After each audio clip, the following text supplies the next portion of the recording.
On January 6th, hundreds of angry Trump supporters violently stormed the United States Capitol building, and 5 people died as a result. The president's role in this siege led to a second impeachment, and now U.S. senators are about to determine if he should be convicted of inciting the rioters. President Trump put a target on their backs, and his mob broke into the Capitol to hunt them down.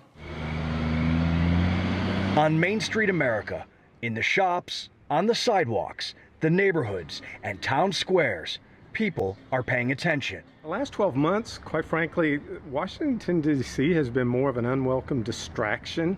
Jim Gilvin is the mayor of an Atlanta suburb. He thinks the politics of D.C. are having a big impact on ordinary people, and the priority should be COVID-19 and vaccinating America. Divisive issues that really don't accomplish what needs to be done to get checks to these people, to get vaccines to these people.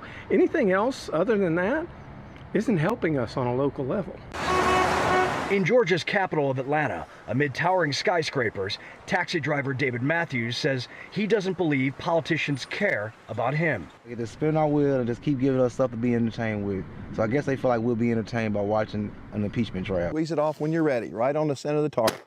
In states like West Virginia, who voted for Trump, both Republicans and Democrats are watching closely. There's such a hatred for Donald Trump that I think that many people said, no matter what it takes, good, bad, or indifferent, we got to get him out of there. This is 762 by 54. At a local gun show nearby, people on both sides of the political aisle say they are worried about deepening division. Half the country decides to start going and killing Democrats, then, I don't want to be a victim, And honestly, I've never thought about that happening until this election, legitimate fear. In Palm Beach, Florida, where Trump resides at his private club Mar-a-Lago, veteran David DeArmas is upset over the Capitol siege and the impeachment trial. It's very sad to see the state of affairs that we're in. There are senators still defending, this insurrection to the Capitol. The divide that we see in our government is representative of the divide amongst the people. Like so many in America, Haley Thigpen thinks Trump should be held accountable, but is still worried. Everybody's kind of feeding each other's anger, and we blame the other side for being divided, but then that feeds into our kind of polarization. John Thompson is a Republican, owns a small clothing store, and feels the media and politicians are not being truthful in the impeachment trial. Let's get on the side of truth. Let's get on the side of moving forward. And sometimes you just gotta, you gotta leave things behind and move on. I wish our country would just all get behind Biden. And I'm not saying that I voted for him.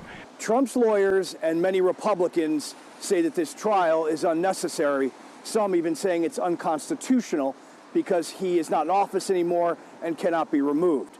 Now, Democrats disagree, saying that January 6th was a deadly event that Donald Trump needs to be held accountable for, and some also wanting him to never be able to run for president again. Meanwhile, across America, vaccines are hard to get. Schools are having a tough time reopening, and many Americans are trying to adapt to a changing society. In Atlanta, I'm Robert Ray, TRT World.